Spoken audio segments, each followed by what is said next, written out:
Hi, everybody. I think we're ready to get underway. Welcome to Up in the Air, Climate Policy After the Endangerment Finding. This is a webinar hosted by the Emmett Institute on Climate Change and the Environment at UCLA School of Law. I'm Kara Horowitz. I'm the Executive Director of the Emmett Institute, and I'm thrilled to be hosting an all-star panel of experts for today's conversation. We're tackling an immensely important topic. The Trump administration is days away, by all reports, from finalizing the rescission of what some have called the holy grail of US climate policy, the endangerment finding for greenhouse gases under the Clean Air Act. We're going to talk about what that is and why it matters, both for federal and state climate policy going forward. We'll structure the hour with moderated discussion. I'll periodically check the webinar Q&A for questions to add into the mix, so please do suggest questions in the chat. And to begin, I think it's worth noting that each of us on the panel today has played a role and continues to play a role on these issues, weighing in usually in favor of robust climate regulation. So we have strong views on these issues, and that's likely to show in our discussion. Our panelists are as follows. My colleague and Emmett Institute faculty director, Ann Carlson, is the Shirley Shapiro Professor of Law at UCLA and is one of the country's foremost experts on the Clean Air Act, air pollution control, and climate regulation. During the Biden administration, she served as acting administrator and chief counselor for the National Highway Traffic Safety Administration. Thanks for being here, Ann. We also have Joe Goffman, who led the US EPA's Office of Air and Radiation for 4 years under the Biden administration. That's the office that develops air pollution and climate rules. Before that, he served as executive director of the environmental law program at Harvard and was Democratic chief counsel to the US Senate Committee on Environment and Public Works. Welcome, Joe. And then we have Dr. Karen McKinnon. She's another colleague from UCLA. She's a climate scientist and professor at UCLA's Institute of the Environment and Sustainability. Her research sits at the nexus of climate change and statistics and is aimed at improving our understanding and prediction of climate extremes, variability, and climate change. So welcome, Dr. McKinnon. And with that, I'm happy to jump right into conversation. And my first question is for you, Ann. Can you just tell us, what is the endangerment finding? Why is it important? I'm really looking here for a little endangerment finding 101, including some of its history. Sure. So in order to understand the endangerment finding, we need to go back to Massachusetts versus EPA. And the reason we need to do so is because that's the decision that led to EPA regulating greenhouse gases. So a group of states and some environmentalists sued EPA, and that lawsuit resulted in a Supreme Court decision that answered 3 questions, one of which we're not going to talk about. The first, which is really important and will be important in the future, is whether the groups actually had standing to bring the lawsuit in the first instance. Again, not going to talk about that, but could have very important ramifications as we move forward. The second question was whether air pollutants under the Clean Air Act include greenhouse gases. We're going to talk a lot about that because that's really at the heart of what the Trump administration is doing in attempting to roll back the endangerment finding. The court held in a 5-4 decision that greenhouse gases like carbon dioxide and methane and others are covered as air pollutants under the Clean Air Act. And then the other important question was whether the administrator of the Environmental Protection Agency was required to determine under Section 202 of the Clean Air Act whether those greenhouse gases, air pollutants, endanger public health and welfare. And the court said, yes, EPA administrator, you need to make that determination. You can't just ignore the question. So the case then sent these questions back to the agency. At the time, George W. Bush was president, and the EPA administrator was Stephen Johnson. The agency evaluated the science and determined, although there's a twist here, determined that in fact greenhouse gases endanger public health and welfare, and that the science and law were pretty clear that EPA needed to do something about that by regulating those pollutants that come out of the tailpipes and other parts of vehicles. The twist is that EPA, in making that finding, never actually finalized it. It sent the finding to the Office of Management and Budget. The emails were never opened, and so it remained essentially a dormant question. until President Obama was elected. President Obama came in and immediately issued the endangerment finding. But there's another important thing going on at the same time. And that is that California is in the process of issuing the first ever greenhouse gas standards for vehicles. And I shouldn't be the one talking about this. Fran Pavley is actually on the webinar. Fran Pavley was the author of the legislation and one of our leading climate legislators. Glad you joined us today, Fran. But in order for California to issue those regulations for greenhouse gases from automobiles, if air pollutants under the act included greenhouse gases, California had to get what's called a waiver from the Environmental Protection Agency, a waiver from preemption, because all states are preempted from issuing pollution standards for motor vehicles, with the exception of California. So California was in the process, tried to get a waiver from EPA. The Bush administration denied that waiver. Obama came into office and, in addition to issuing the endangerment finding, granted the waiver, and then that set off a cascade of regulations. So I'll just give you a really brief kind of overview before turning it over to Joe to talk about really contemporary, what happened in the Biden administration, what's happening today. So the Obama administration first issued a set of standards to regulate greenhouse gases and to regulate fuel economy from vehicles for model years 2012 to 2016, granted the California waiver, and California agreed to go along with the national standards, not to have separate standards.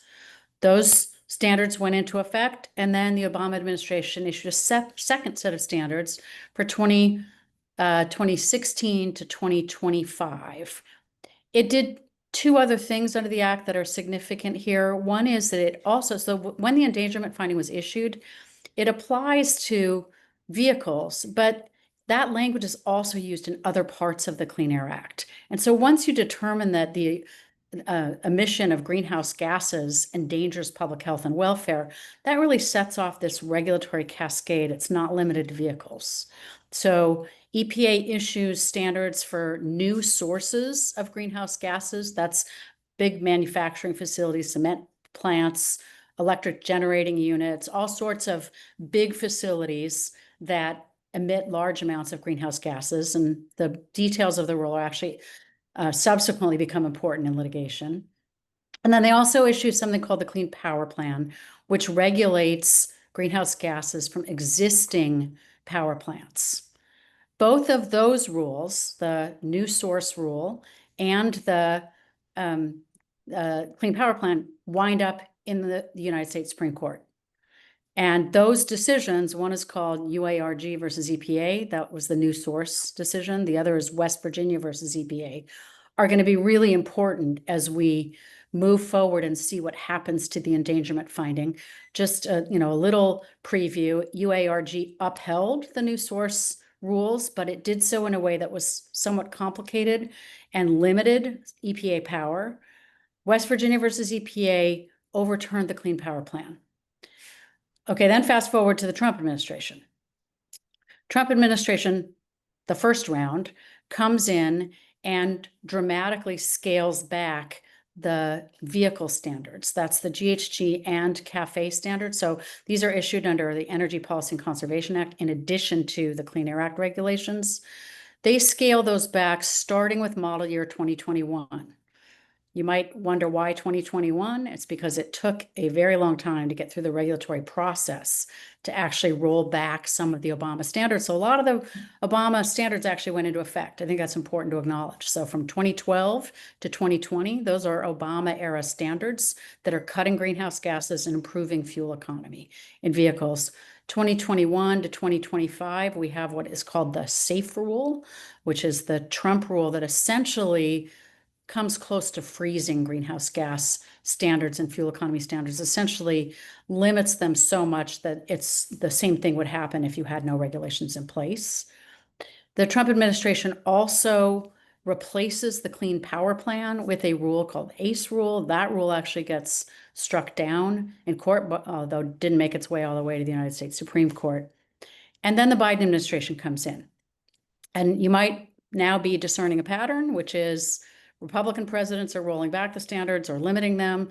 Democratic presidents are coming in and strengthening them. That's what happens with the Biden administration. Joe Goffman is the architect and the lead political appointee in the Environmental Protection Agency, who is responsible for issuing strong standards. And I'm going to let him talk about the suite of standards that EPA issued. They were remarkable. They were strong. The only thing I will say is that Joe and I jointly issued harmonized rules for motor vehicles under both the CAFE statute, the Energy Policy and Conservation Act, and the Clean Air Act that affected model years first 2023 to 2026 and then 2026 to 2032. The CAFE standards are not affected by the endangerment finding because they're under a separate statute. That doesn't mean that the Trump administration isn't using all sorts of other tools to try to roll those back, including eliminating penalties for failure to comply with the CAFE standards. But it is just worth noting that the CAFE standards are attacked under a separate sort of legal rationale and legal scheme. And I will stop there and turn it back over to you, Kara. Thanks, Anne. And we may circle back actually to CAFE toward the end of the hour when I ask about paths forward, or maybe not. But yeah, Joe, at this point, I'd love to invite you to say a little bit more, given your work at EPA, about what the endangerment finding allowed and often required EPA to do when you were there to address climate change, and how important that regulatory work was as a component of overall US policy. It sounds like the endangerment finding is really the foundational finding under the Clean Air Act that greenhouse gases, in fact, endanger public health and welfare. And then you take that authority and you do what with it? Well, one thing, a couple, I think, a very narrow point to make, which is the field of contest is the Clean Air Act. And the Clean Air Act, U.S. environmental or climate policy is not coterminous with the Clean Air Act. So this is a battle exclusively about what authority EPA has under the Clean Air Act, and and by extension prevailing case law.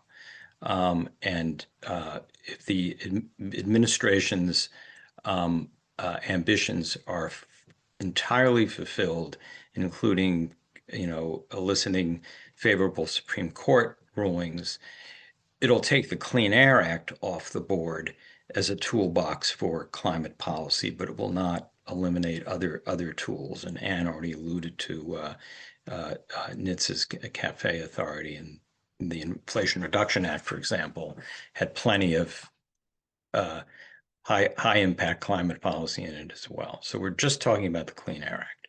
The other thing I want to observe is that there's a real contrast between what Trump 1 did and what Trump 2 is doing, because Trump 1 actually issued a substantive tailpipe emission standards for greenhouse gases and substantive emission standards for power plants, and did not question, that is, the Trump EPA did not question its own authority to use the Clean Air Act to address CO2. Trump 1 EPA did not propose to withdraw the endangerment finding. The contrast between what Trump 1 didn't do or stopped at doing and what this EPA is doing is I think, quite drastic. It's a drastic contrast. We read Section 202 of the Clean Air Act to essentially have a mandate to establish greenhouse gas tailpipe emission standards for cars and trucks. And the Biden EPA effectively, in its first year, restored the Obama standards, and then last year in 2024 set a new set of passenger car standards for model year 2027 through model year 2032.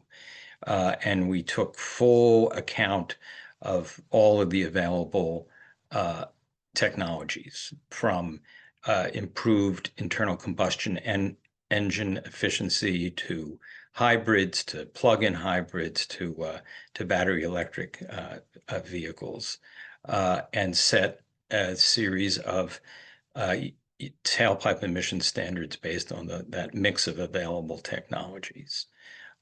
We very deliberately constructed this so that it wouldn't be even tantamount to a ZEV mandate or a ban on internal combustion engines.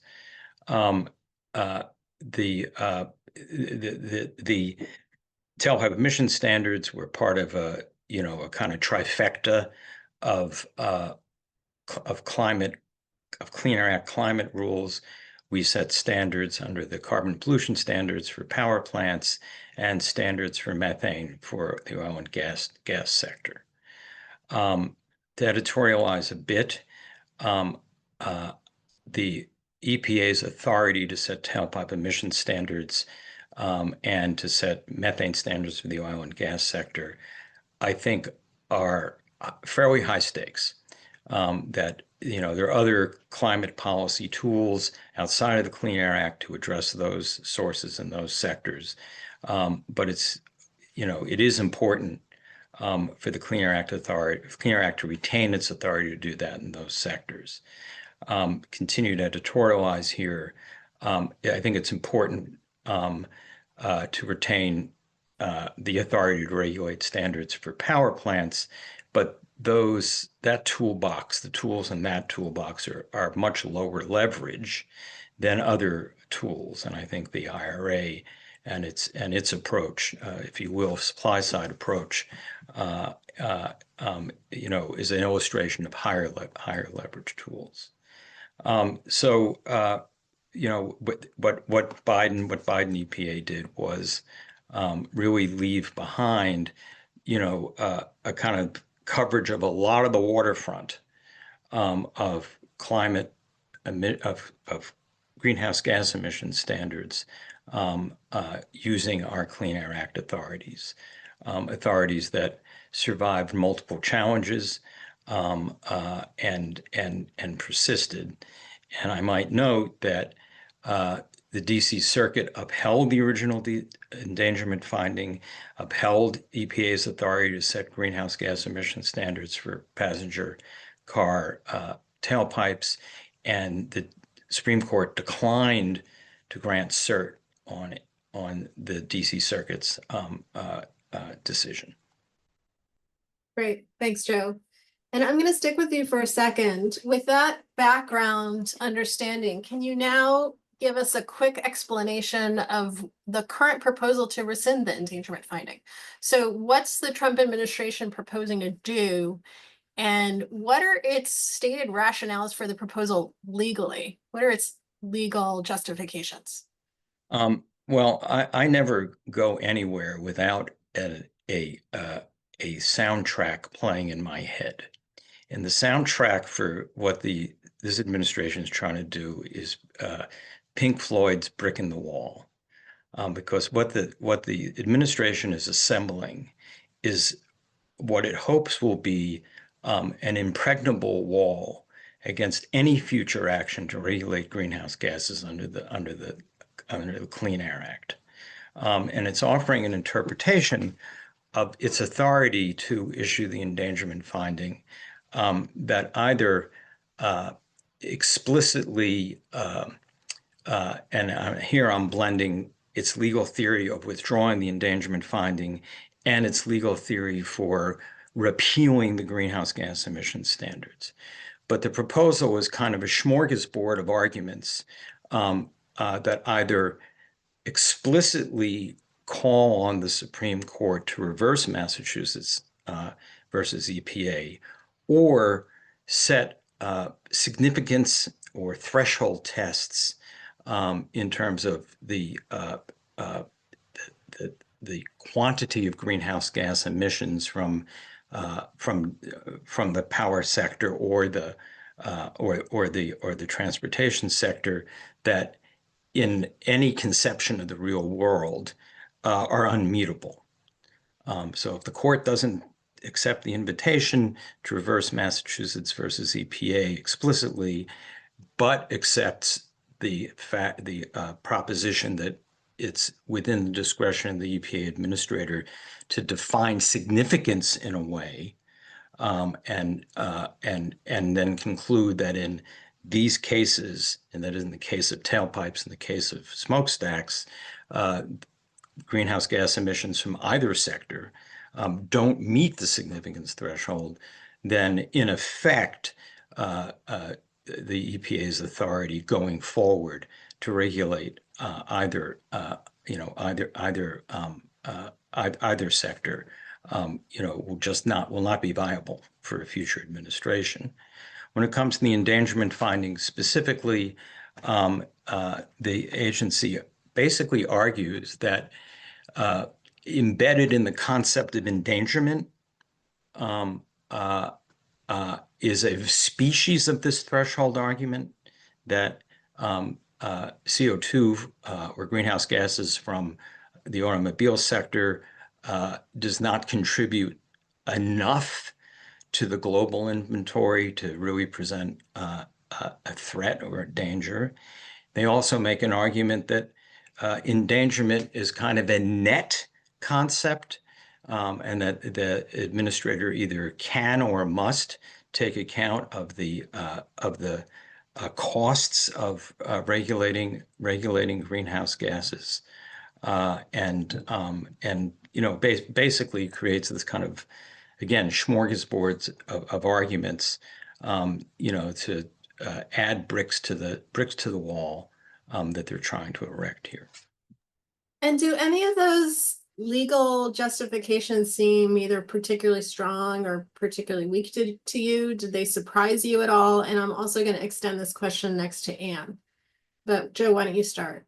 They don't.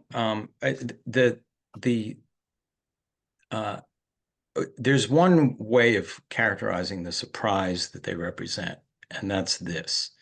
But again, peel a layer down, and you might see the method to the madness. A number of these arguments were made by the Bush administration in Massachusetts versus EPA. They were either made to suggest that the plaintiffs in that case, which included the state of Massachusetts, didn't have standing because they couldn't show significant enough harm, or the remedy that they were seeking, which was reduction in tailpipe emissions, would not be adequate or even remotely near adequate to address the problem. And the court robustly, in the majority opinion, rejected those arguments. Similarly, the significance, the size of quantity of emissions relative to an overall inventory was undertaken by the Supreme Court and rejected. One argument I forgot to mention that they made in the July proposal was that pollutants under the Clean Air Act, the term air pollutant applied only to pollutants that had a local or regional effect. And if I remember correctly, the court rejected that argument in Massachusetts as well. So what are they up to? Again, I think they are luring the Supreme Court to either explicitly reverse Massachusetts, or let's say fatally disable the authority that the court identified in Massachusetts that falls within EPA's ambit under the Clean Air Act. Thanks. Anne, anything you want to add there? So I guess a couple of surprises for me. Maybe it's not a surprise, but it really is just a complete rehash of the dissenting opinions in Mass versus EPA. Nothing new as far as I can see, except for the kind of wholesale assault on the science in a way that Karen will discuss, but that is, I think, more brazen even than what the Bush administration was saying in the Massachusetts versus EPA case. I think the bigger surprise to me is the question of why they're doing this. And I think Joe has a good theory, which is, let's get the federal government out of the business altogether of using the Clean Air Act. let's kneecap a future administration, should there be one, interested in regulating greenhouse gases. But there are some consequences, and we can talk about those consequences that that may not be what industry wants. So, for example, I mean, just to put one out there, having national regulation as opposed to state regulation is something that industry claims is important to them, clamors for all the time.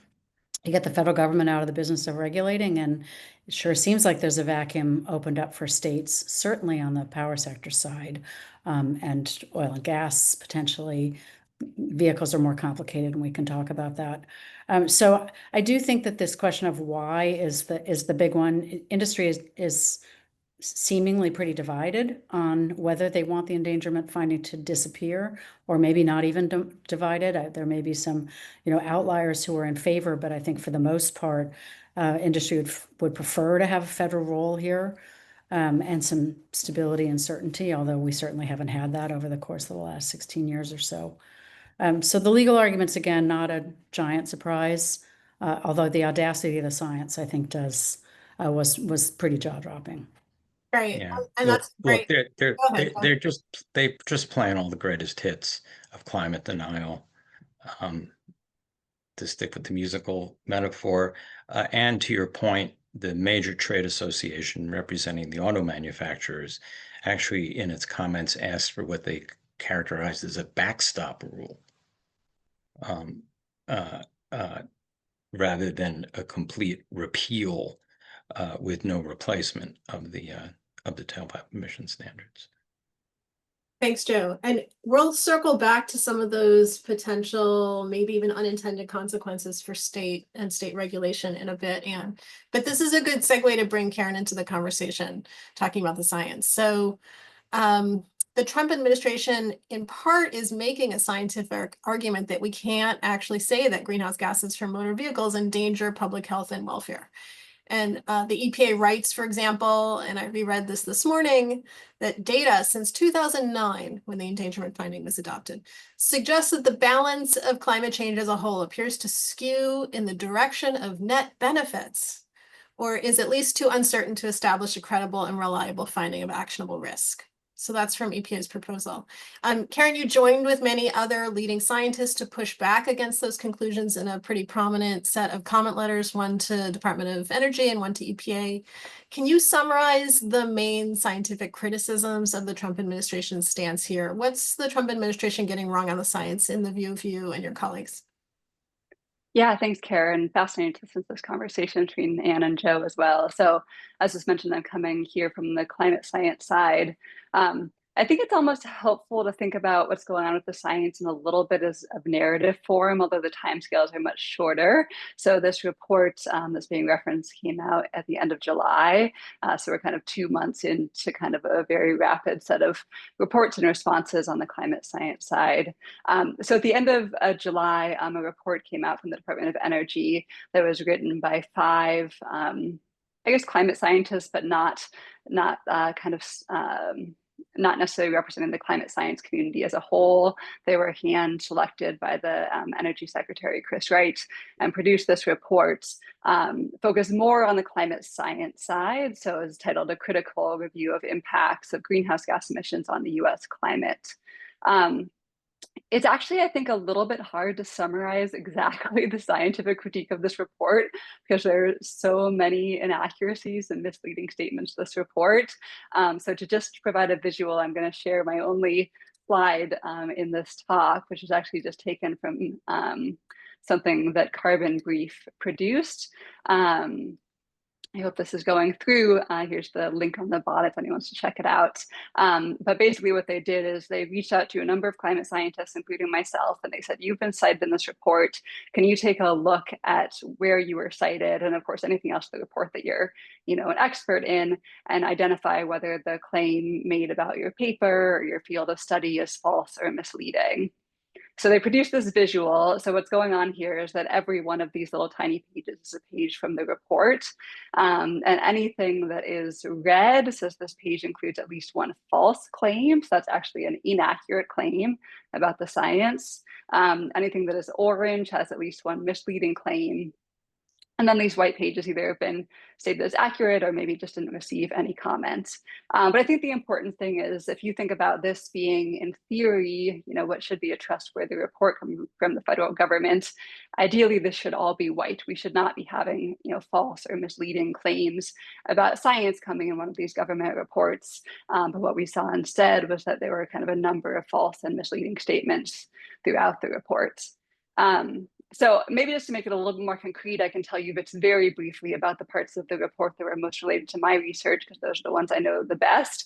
A lot of my research is on heat waves and heat extremes, how they're changing under climate change.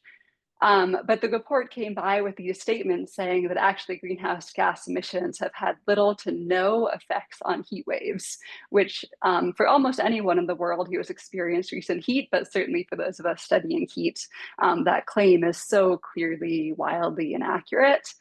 And then if you dive into the few pages that they present to basically justify this claim, there's a few things that come up. One is that they look at very long records, which could be good, but through these use of long records, they basically argue that because we had a very hot period called the Dust Bowl in the 1930s, which was caused by a number of well-known climate mechanisms, as well as really poor agricultural practices in the Midwest, we had very hot temperatures.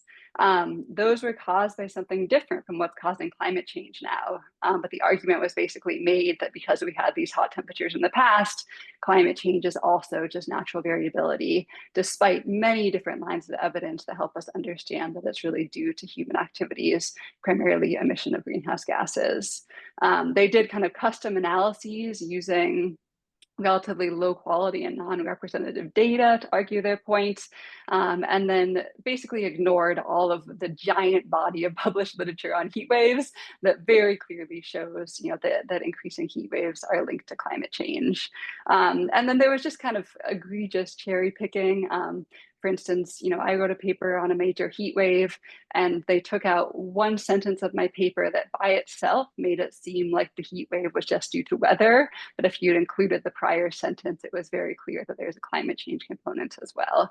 So that's just kind of one little, mini anecdote about just one part of this report about heat waves, and maybe gets at why I can't summarize all of the scientific concerns, but I think the broad themes were ignoring decades of scientific research, cherry picking parts from studies, and in some cases just completely misrepresenting what studies were saying. So as I mentioned, this report, kind of in response to this report, 85 climate scientists came together, wrote on an almost 500-page report that was substantially longer than the DOE report that was submitted as a comment. And we also submitted our comment to the National Academies to consider. So I think a relevant thing to know as we go through this timeline is that just, a week or two ago, the National Academies of Science, Engineering, and Medicine released their own study where they went through kind of proper procedures of transparency. They followed FACA.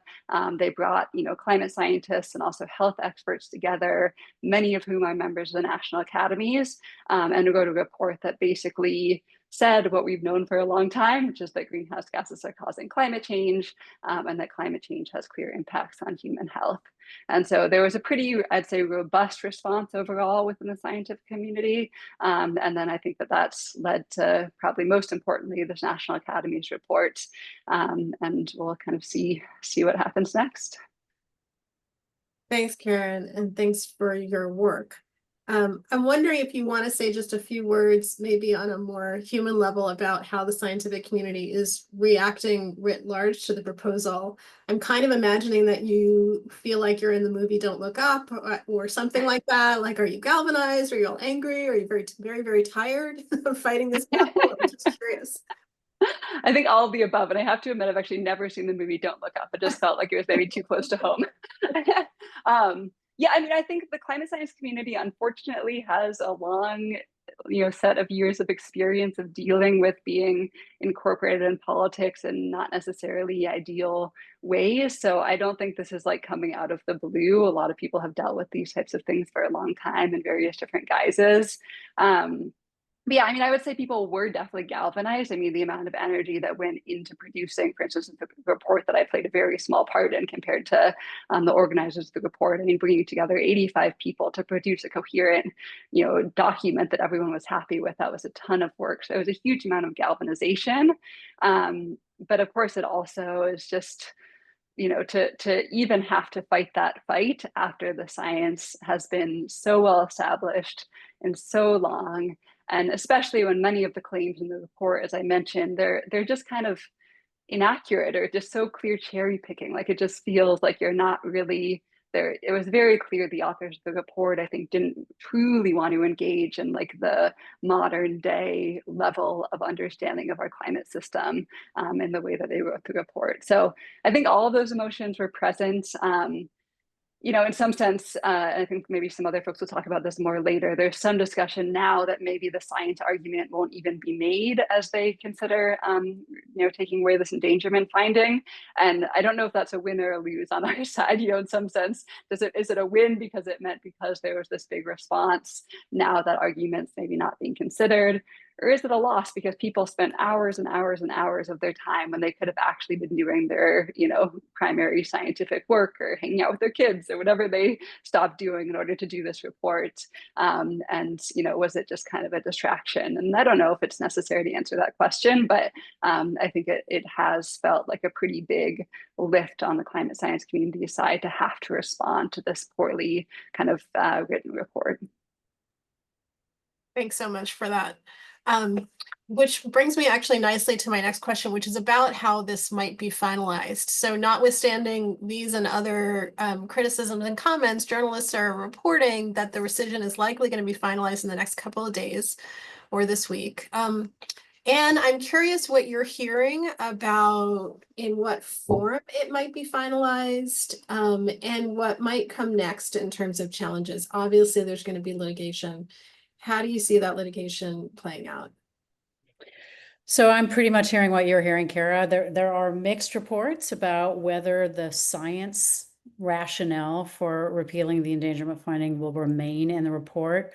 Just to bring everybody up to speed, there was a lawsuit challenging the issuance of that report for failing to follow procedures, including basically an open meeting and comment process. The court found in favor of the plaintiffs, although let the report stand. But that raises a bunch of questions that are related to one of the potential legal challenges I'll come back to in a moment. So hearing that maybe the science piece comes out, to me, that might make some sense given the timeline we're hearing, because what I imagine might come out, and I'm just speculating here, is a report that is based almost entirely on the argument that Joe foreshadowed in his comments about whether the Clean Air Act and Section 202 of the Clean Air Act even covers greenhouse gases.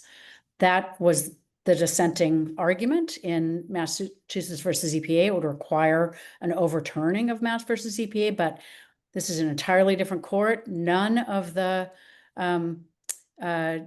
members of the conservative wing of the court were in the majority. Chief Justice Roberts dissented, Alito dissented, Thomas dissented.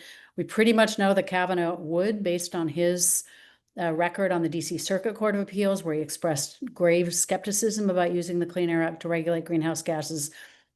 Doesn't take a lot to imagine that either Neil Gorsuch or Amy Coney Barrett would provide the fifth vote for overturning Mass versus EPA. It is possible, it seems to me, that we might see something that looks really just like that. The reason I say that's important from a timing perspective is that the Administrative Procedure Act, of course, requires notice and comment. We know that thousands of comments have been submitted, including detailed comments from Karen and 84 other scientists. Those comments are supposed to be evaluated and responded to. It seems hard to imagine that EPA can do that in any meaningful way under the time frame that we're hearing rumors about. So if you just drop the science, that might allow you to say, well, we heard you and we're dropping that basis. We're resting our entire argument on this legal argument. I think that's possible. But until we know what the final rule looks like, we don't fully know what a legal challenge would look like. We can start, I think, with probably some technical Administrative Procedure Act challenges. There's also rumors that they're not going to prepare and consider a final regulatory impact analysis, something that's required. So that may be a straightforward one. Even if they drop the science comments, there are a lot of other comments. Will they actually adequately respond to those consistent with the Administrative Procedure Act? Wonky, technical, kind of lawyer-like arguments that could just knock this out. But we may also get to the merits of the case, which is going to revisit the case that Joe talked about, where the DC Circuit has upheld the endangerment finding. The Supreme Court did not weigh in on that. This is the reverse. So can EPA essentially use the precedents that have come down since Massachusetts versus EPA that include the UARG case and West Virginia versus EPA to say, now that we know everything that we know, we should be construing the Clean Air Act to cover only regional and local pollutants with respect to Section 202, and by the way, other sections as well. So we get rid of the whole thing.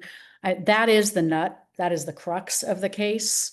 Whether it gets litigated, heard, goes up to Supreme Court is an important question. And I think until we see the bases, all the bases, what the final rule looks like, we don't know that, because you could see a court kick out the rule on more technical grounds and never reach the merits. So I think we'll have to wait and see. But I think it's pretty clear that what the Trump administration is aiming to do is to get the Supreme Court to revisit Massachusetts versus EPA. Thanks. I'll note that one of the comments in the chat says that there have been, in fact, hundreds of thousands of comments submitted, only about 1,000 of which have actually been posted yet. And then there's also a quick question in the chat, which I'll insert here, about your view of the likelihood that the DC Circuit issues an injunction against the rule on the way to the Supreme Court, if you have a view on that. So I saw that in the chat and thought, oh, I hope Joe can answer that question. Oh, well, we could but I'll give it a try and then pass the baton to Joe. I mean, historically stays were not commonplace, but that world has changed pretty dramatically. The legal test the court needs to consider is essentially the likelihood of success on the merits and whether there's harm in allowing the endangerment finding to actually be repealed. There are existing rules on the books. Those have not yet been repealed. All those rules that Joe talked about are still good law.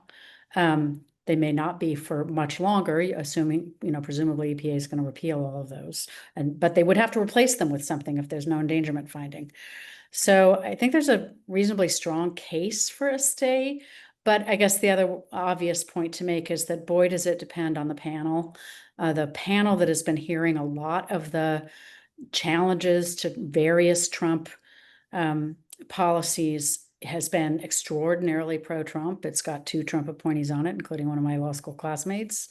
So the composition of the panel is going to matter a lot. The DC Circuit tends to be reasonably friendly to pro-environment positions based on the composition of the judges who are on the court. But again, if you're trying to bet here, it really depends on who gets the case and who's on the panel. Joe, I don't know if you have anything you want to. Yeah, I really don't. I think the jigsaw puzzle pieces are there to make a case for a stay, but I'm not sure that they'd be so put together to create such a compelling picture that it's likely that they arguments for a stay would prevail. But I just don't have a strong sense one way or the other. It really would come down to, who the litigants are, and if you will, what their standing is, and the panel you draw. And somebody said in the comments, which I think is right, is that you can't rule out the Supreme Court overturning a stay. Yeah. In the event that a stay is issued, certainly given the pattern that we've seen over the course of the last 6 months or so. I think the Trump administration has won 90% of the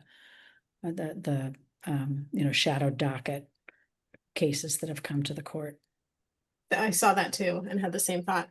So with our last 15 minutes, I want to spend a little bit of time in the world without the endangerment finding. Both its consequences for federal climate policy and its consequences for state climate policy. Let's start with the feds. And I think I'm going to pose this question to both Joe and Anne. Where does this leave federal climate policy? You both have made the point that the Clean Air Act is important, but it's not the whole ball game on federal climate policy. I'm wondering what's still possible in a world without the endangerment finding. Is the US federal climate policy world just pretty moribund over the next 2 years, or are there other routes forward that folks can and should be taking? Again, let's stick with federal first, and then we'll move to states next. Joe, why don't you start?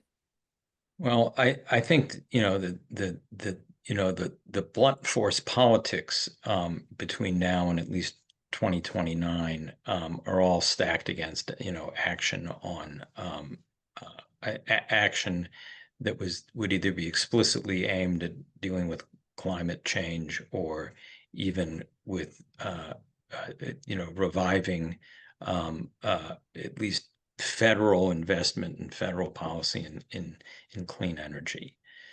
So I think we're looking beyond, both within the Clean Air Act toolbox and beyond. We're looking beyond the 2028 horizon. And then my sense is that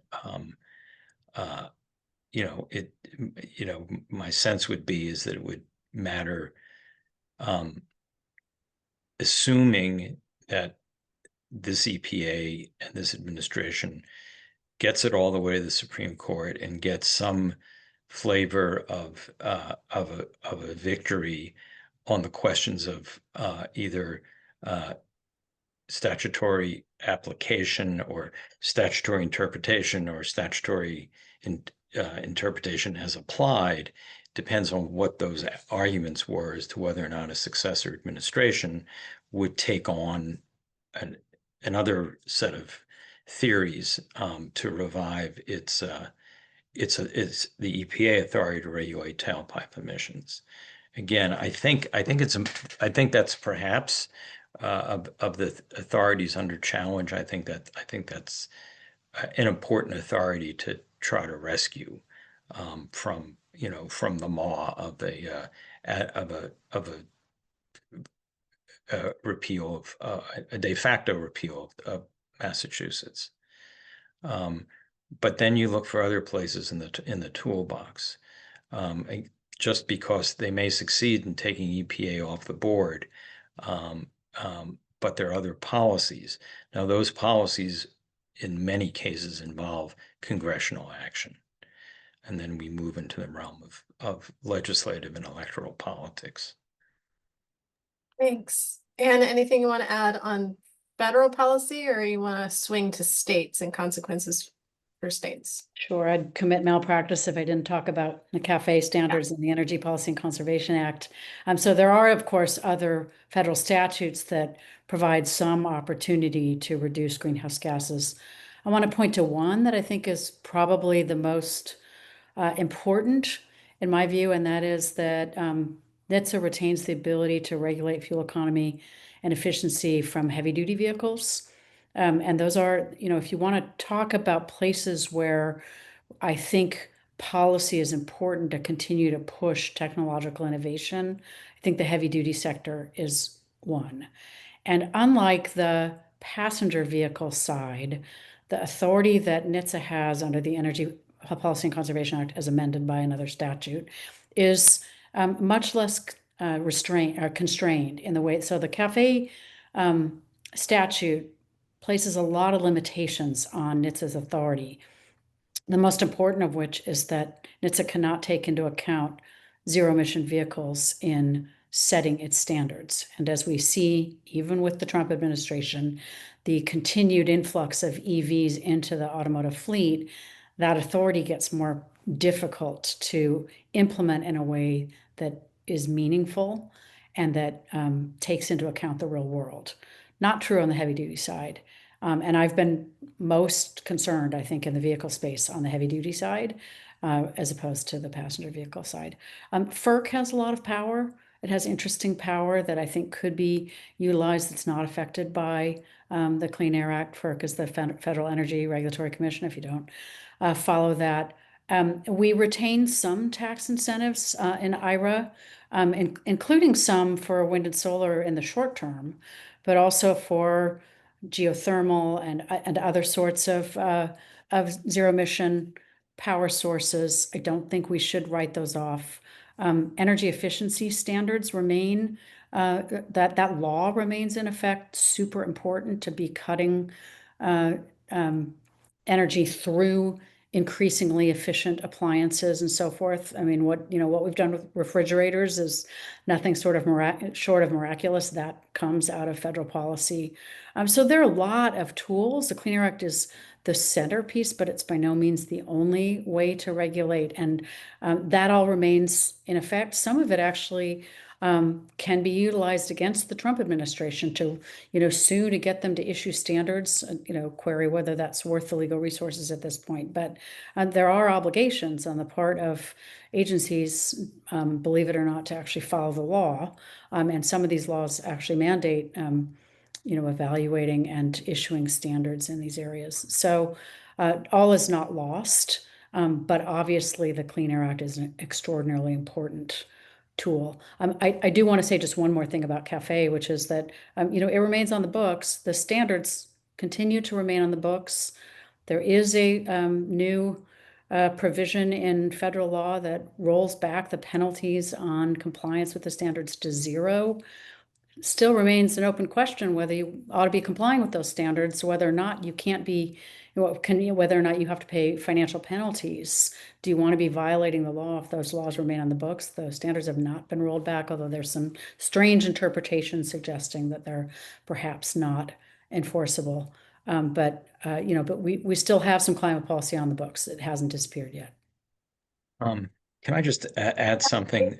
Because I think it's really important to keep the aperture open as wide as possible.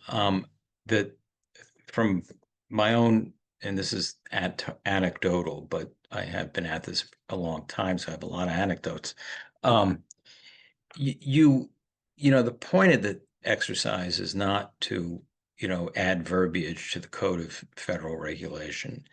And the most successful programs are those that do not depend exclusively on the sources of air pollution, following to the letter and to the spirit their explicit compliance obligations. The most successful Clean Air Act programs are programs that have worked in a kind of ensemble of drivers on the sector to push the sector to a kind of investment tipping point. So, for example,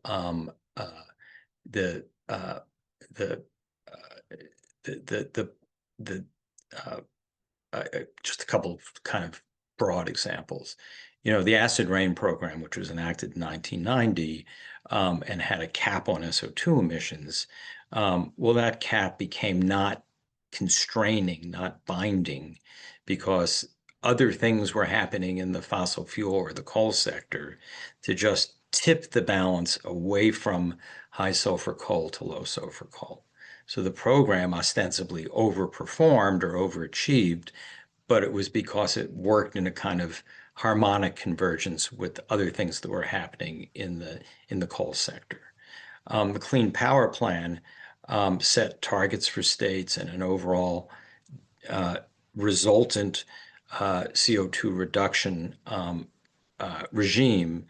And even though it was first stayed in 2016 and then vacated in 2022, the power sector quickly exceeded the CO2 reduction goals that were, ostensibly the compliance requirements under the Clean Power Plan, because other things were happening at the same time, and you had this kind of ensemble effect to push to an investment tipping point.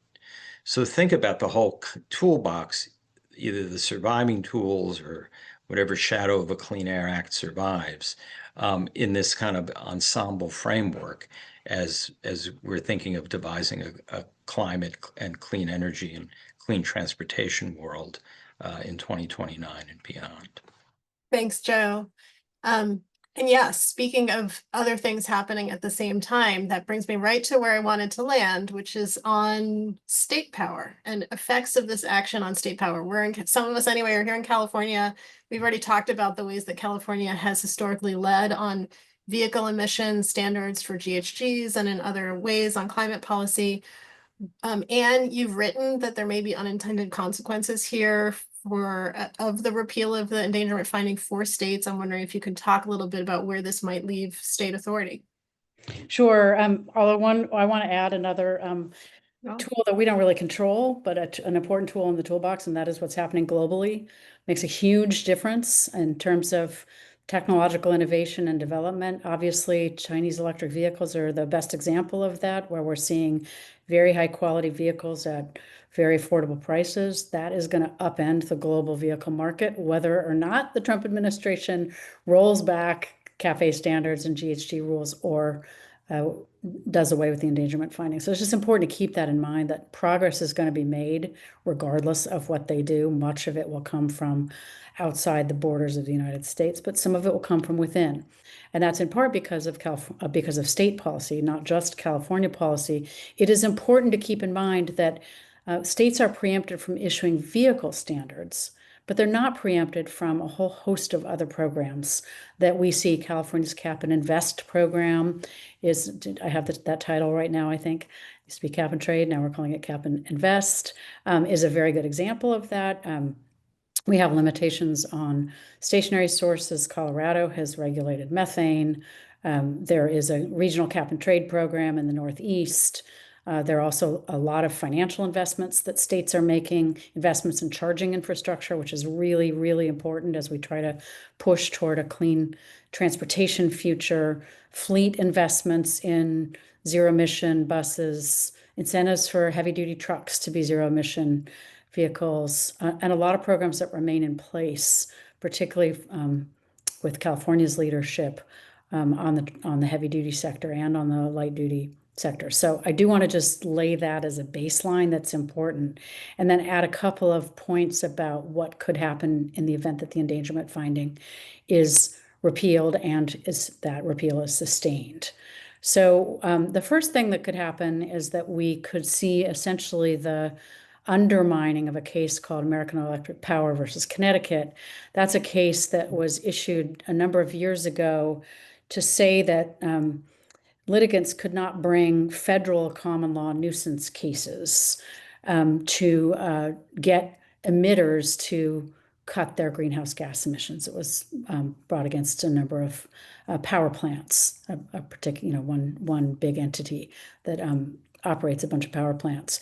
The Supreme Court said no federal common law because the Clean Air Act regulates greenhouse gases and therefore essentially occupies the field. If the endangerment finding is gone, presumably the rationale for AEP versus Connecticut is gone. Does that matter? Federal common law nuisance cases are not that common. Most of the cases that have been brought recently under state common law nuisance, but I think it matters in a couple respects. One, there's an argument being made by the oil companies, certainly that these are federal issues and the states shouldn't be allowed to use their state nuisance claims. And that's to some degree bolstered by AEP versus Connecticut and the use of the Clean Air Act to regulate greenhouse gases from a number of sources that are covered by the state nuisance cases. And I think it's also the case that some courts have found appealing the argument that states shouldn't be in the business of regulating something that crosses their borders. Federal common law ameliorates that argument to some degree, although of course greenhouse gases are global, but on a national basis, the federal government or federal law might be, in the eyes of some judges, a more appropriate place to locate these nuisance kinds of cases. So that's one possibility, one potential unintended consequence. It's actually not unknown. I mean, this has been highlighted by Jeff Homestead and other industry lawyers for a while as a potential problem in repealing the endangerment finding. The second issue is in these cases now involving state climate Superfund statutes. Those are state statutes, so AEP versus Connecticut presumably doesn't really cover them because that is again, a federal common law case. But the Justice Department has been trying to argue in a case challenging Vermont's climate Superfund law that the case has to be struck down because the Second Circuit struck down a state common law nuisance case that was filed in federal court. But that Second Circuit case was based on AEP versus Connecticut. So I think the Justice Department is pretty vigorously going after these climate Superfund statutes. I think they're undermining themselves in court. And if you read the case briefs, you can see how they are dancing around this sort of central question, which is that their own EPA is attempting to pull the rug out from under the rationale in AEP versus Connecticut.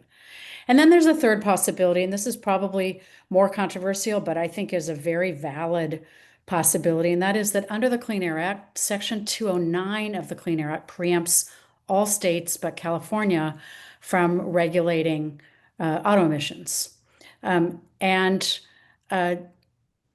If you read the statute and the way the language works, it appears to be the case that the rationale EPA is using to withdraw the endangerment finding is basically greenhouse gases aren't covered by Section 202. And if Section 202 doesn't cover greenhouse gases, then presumably states aren't preempted from regulating them. Now, there will be counter arguments.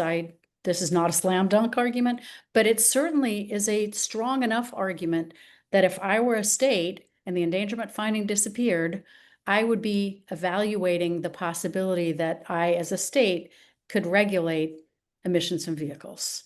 I would be stunned if California isn't taking that argument into account.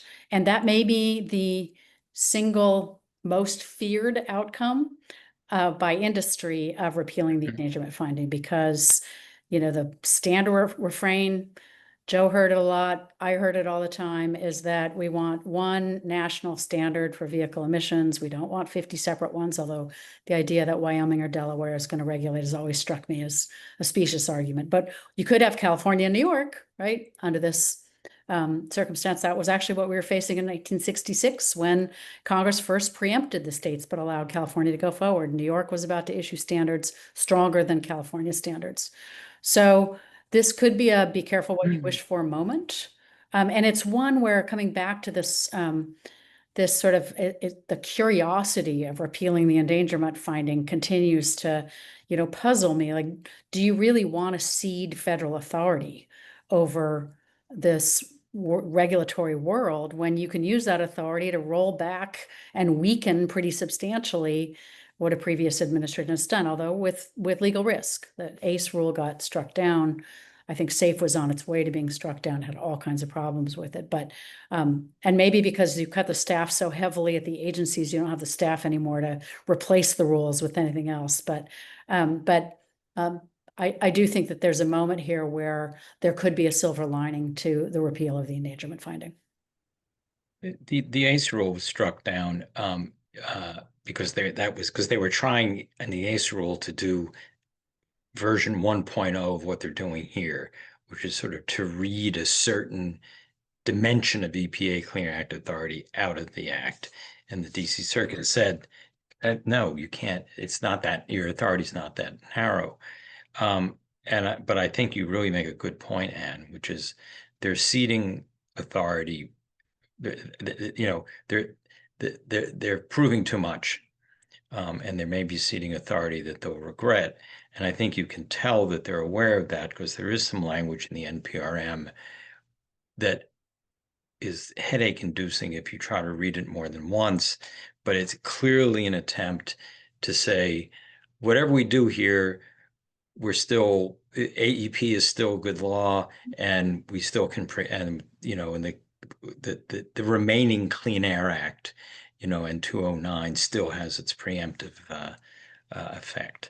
And this is where cases like Loper bright could come back to bite them. Exactly. Exactly. I've gotten that precise headache, Joe. I know exactly what you're talking Yeah. Although I should say all of this is with the Supreme Court that is remarkably hostile to environmental protection. And we Yes. always, that's the backdrop we're working with, where they haven't seen an environmental regulation that they like. So, Yeah. take my words with a And pretty heavy grain of salt. And if you think they're gunning for environmental regulation, apparently they have even bigger fish to fry, given what's happening to stare decisis. Okay, so we're 5 minutes over. I want to be mindful of everyone's time. Sorry that we've gone a little bit over. I just couldn't stop the conversation. It was too interesting to me and hopefully to you. But I do. Can we give Karen a medal for being a yeah, non-lawyer, having to sit through all this lawyer stuff? for sure. I Thank love you.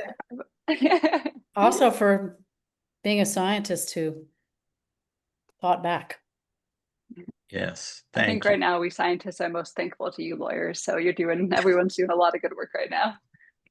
I want to invite, before we close, I just want to invite each of you to give us closing thoughts, if you have them, on what's next for climate policy, or maybe, what you think about when you think about the future of climate policy, but with one admonition, which is please don't make it too gloomy, if possible. So I don't know, Joe, if you have things you want to close out on. Yeah, just I'll try to make it quick. For generations of climate policy and climate advocacy, there's been an intuition, often well-founded, that action to address greenhouse gases is aligned with other social and economic objectives. And I think that was to many audiences, that was counterintuitive. I think we're in a situation now where that reality is really caught up on a visceral level to a lot of audiences, both public audiences and policymakers. So going back to my construct that many good environmental outcomes are a result of an ensemble of actions and drivers, of which regulations are just a modest part. I think time in the coming years will really grace us or bless us with, a lot of drivers moving in the direction of clean energy and zero emitting technologies and zero emitting preferences on the part of manufacturers and consumers. Thanks, Joe. Karen, how about you next? Yeah, thank you. Obviously, I'm not an expert in policy in the way that Joe and Anne are, but as a interested watcher more from the sidelines, I right now what's going on in the United States obviously doesn't lead any of us to feel extremely optimistic domestically, but I do agree with Joe, and I believe there are many common drivers that are moving us in the right direction. Technological change is obviously a huge one, especially coming out of China right now. I mean, the numbers of, I think 80% of solar panels right now are produced by China. I mean, there's just been huge electric cars were already mentioned. I mean, there's just been huge technological changes that are moving us in the right direction. And that will continue kind of regardless of the policy, although it certainly could be assisted by the policy. So, the climate system, unfortunately, has its own physical timescales, and it will continue to respond to the current and future greenhouse gas emissions. I think climate adaptation is going to become increasingly important while we kind of slowly turn this around. But the visual I usually have is that, like, our society is one of those big, oil tankers or something in the ocean. And it's, we're kind of making the U-turn, but it just takes a really long time to do that. It'd be great if we could go faster, and maybe in 4 years from now we will. But I think that the world as a whole, will continue to move in the right direction, despite what I hope is a blip on the United States side. Thanks, Karen. Okay, Anne, you get to close us out. Great. First, I just want to acknowledge that we have former EPA general counsels on the call. We have former DOT general counsel. We have former NHTSA general counsel, former CARB general counsel. So there are a lot of people listening to us who have made a huge difference in the world already. And I just want to give them a shout out. The thing that I want to close with is that I know we're talking about different problems, but we're talking about the same statute with what I'm about to say, and that is that we've actually been here before. And climate is a different problem, and there is an urgency to act on climate change that is, as Karen just said, we're trying to turn an ocean liner, and the harder we can turn, the better outcome we're going to have. But when Ronald Reagan was elected president, his budget director recommended cutting EPA's budget by about 40%, pretty parallel to what's happening right now. Ronald Reagan wanted to essentially repeal the Clean Air Act, at least weaken it so substantially that many of its strongest provisions wouldn't exist. You may recall that, and some of you on the call probably don't recall because you weren't here, but James Watt was the Secretary of Interior. Henry Waxman was quoted as saying this is one of the darkest times in the history of the Clean Air Act. It was an extraordinary assault on the statute, and a Democrat was in charge of the committee, John Dingell, who was willing to go along with many of Reagan's cutbacks. It didn't happen. In fact, not only did it not happen, but then we got amendments to the Clean Air Act that in many ways strengthened it. That took a decade.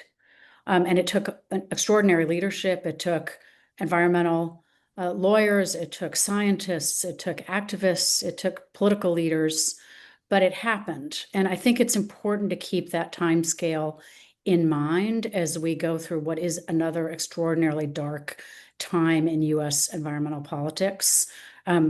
This is a decades-long problem, so we can't give up the fight. And many people on this call have been in the fight.